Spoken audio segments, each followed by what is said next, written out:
Okay, hello everyone at Budget DIY Guitars, checking out videos here. Um, Here is a live video I'm doing right now because I have needed to update my channels and I'm always on my way to work, and I said, oh my god, dude, get on your cell phone and show what the hell you're doing, because you got an active build going on that's slipping away, things are going by, and this could be used to show people what the hell you're doing and what they might want to do with their guitar. So let me tell you a whole lot of things here. What you're looking at here is a... I'll have more videos by this. By the way, I did take videos of me unboxing it right from the start, so I'll have to organize that and make a big build video.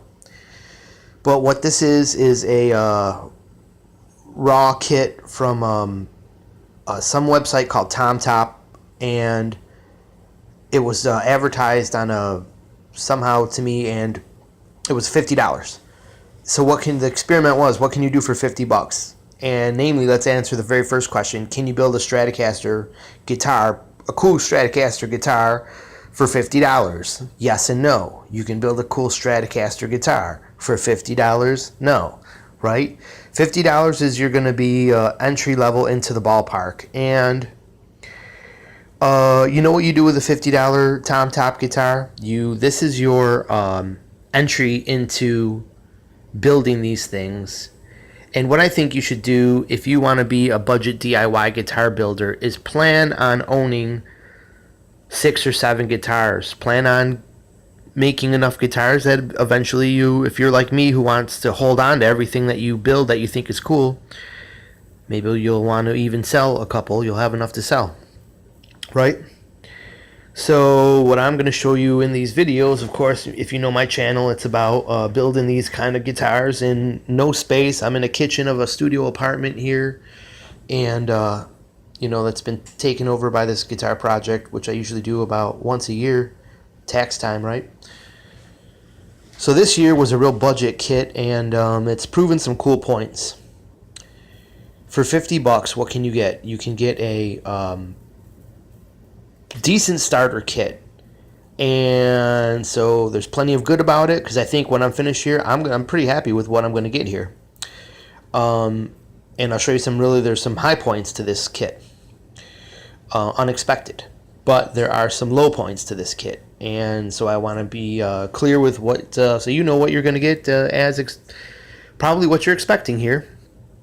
And so what you want to do, what a $50 kit like this could be good for, before I tell you all the negatives, what could it be good for? What it can be good for is it gets you started in one important aspect of building guitars that you're trying to not only build yourself, but maybe think that you're going to save some money on, as opposed to just going out in the store and picking out a guitar and keeping your local mom and pop shop in business, right? That's the trouble with live videos. You get lost in what you're saying. You can build these kits for cheaper. You're going to have to buy supplies, I guess was my point. You're going to have to buy all these supplies. So if you're just trying to build one guitar from scratch on a $50 kit and maybe end up at spending 75 bucks for a mint guitar you could have paid 200 bucks for at the store, I think you should think again. Because there's a lot of nickel and dime stuff that happens once you get one of these guitars. You're going to have to improvise a lot to save money, cut things out of cardboard instead of, use things that you already had in your closet, and hopefully you've got a set of tools. I'm a hot rodder, so I've got car tools everywhere. Those help me with guitars. If not, you might be investing in little tools. But I think tools are always a great investment. But tools are going to cover a couple of instruments. You're going to buy enough sandpaper. If you want to save money on sandpaper, you're going to get enough for 3 guitars. You're going to get enough paint and enough True Oil for a couple of necks. So this all went bad. I bought this 2 years ago, and I can barely use it now. And it's 3/4 full of $5.99 to $8.99 for whatever this wood filler was. I tried to re-water it, but it sat around so long, I think it's dead. Worked a little bit. So, plan on the expense of, with the myriad of little things that you'll buy to get these guitars built well, and the paint, the true oil, the finishes, everything.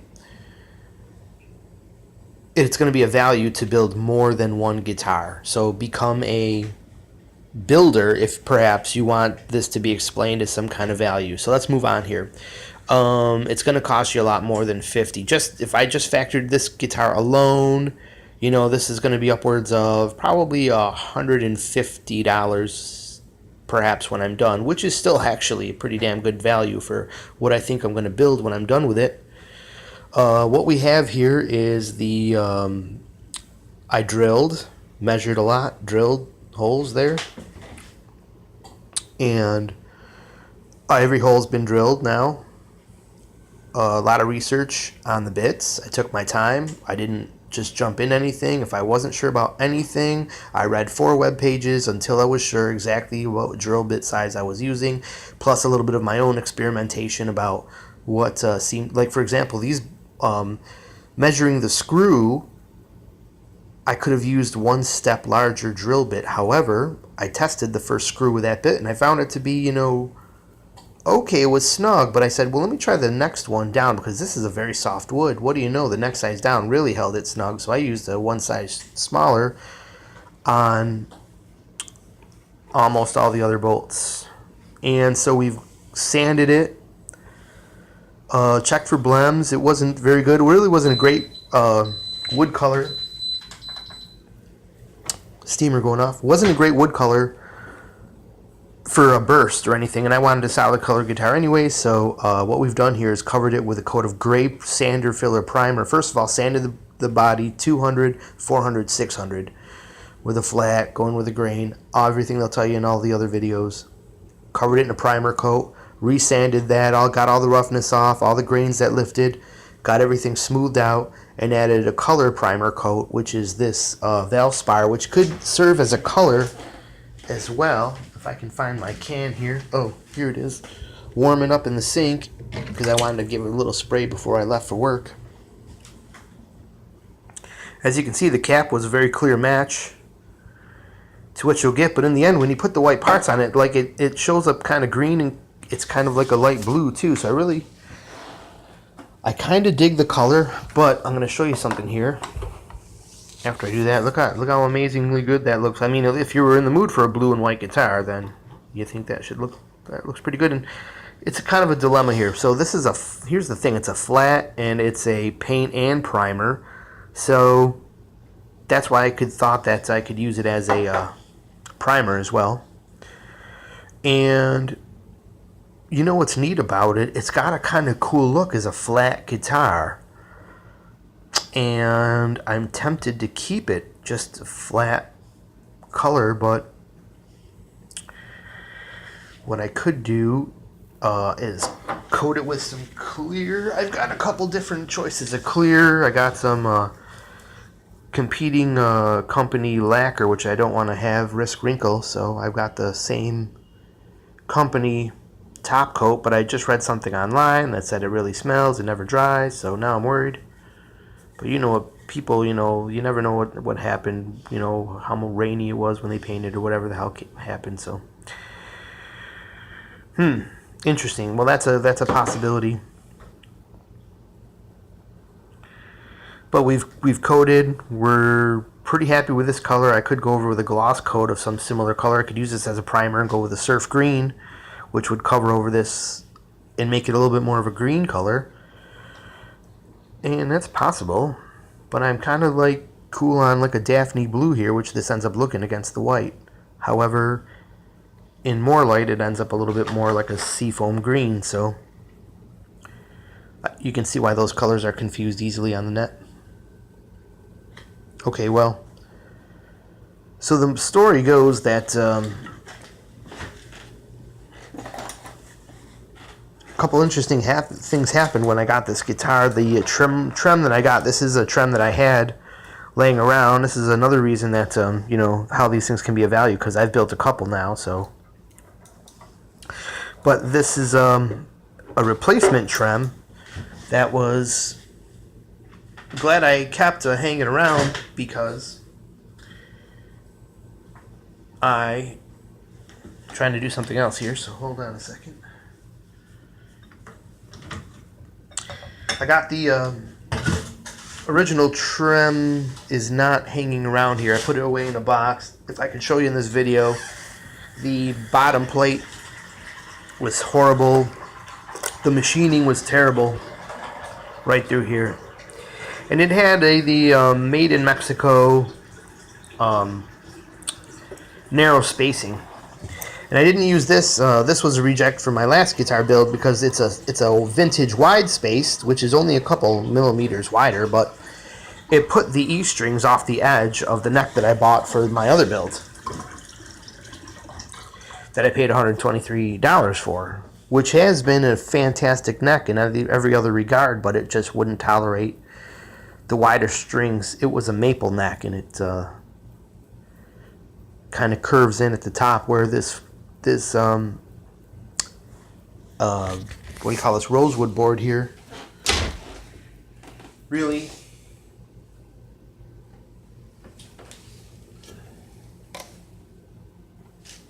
has the right width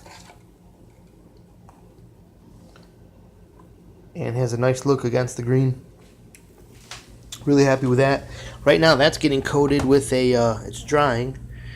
It's got a nice tacked up coat of, look at that gloss. That's True Oil that I spent about 6 coats all day yesterday and 1 coat this morning.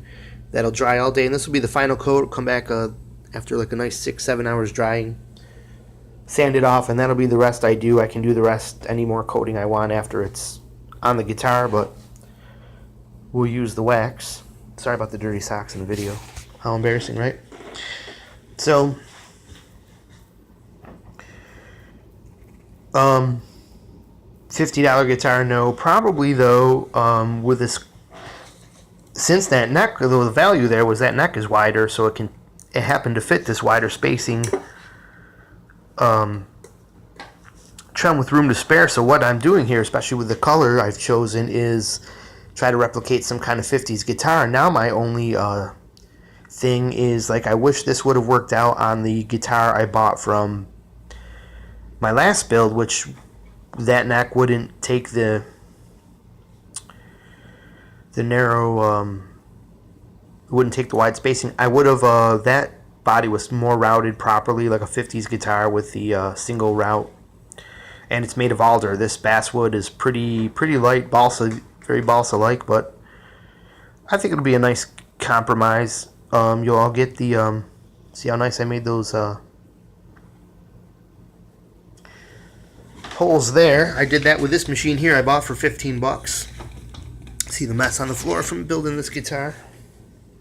There we go. That was a nice little investment there. Anyways, got to run with this video, so in the end, I think with the money I probably spent in this before and some of the extra supplies that I had to run out and get, and maybe still will get, maybe a little more color coding, I don't know.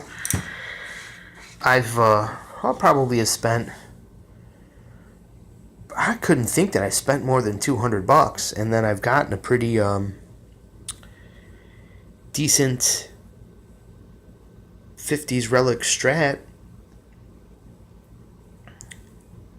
And most people will agree these days that, you know, the wood just makes it lighter and comfortable. It's not going to change the tone I get when playing through an amp. Trying to play all my, what do you call that? Just fuzz tone lead sound. A la Eric Johnson, right? Alright. Cliffs of Dover fans. Let's call this a video. 15 minutes of your time, hopefully well spent, learning what you can build for 50 bucks, how much it should probably cost you, and what you want to expect out of a guitar like this and the kit you'll get. Be prepared to buy other things, invest in other things. You'll probably could happen to have a pretty decent guitar, starter guitar for 200 bucks, and then if you want to, you know, if you have to have a good tone wood, then you can upgrade the body later for 90 bucks on one of those sites, and maybe you have to shim the neck a little bit like I did, but otherwise. Not on this one though, that's just a piece of cardboard to protect, so I got some raw finish under there between so for the neck joint. I didn't want to get any coding there, but if I want to get any coding on this thing before I have to go to work, I gotta shut up now. So thank you for watching.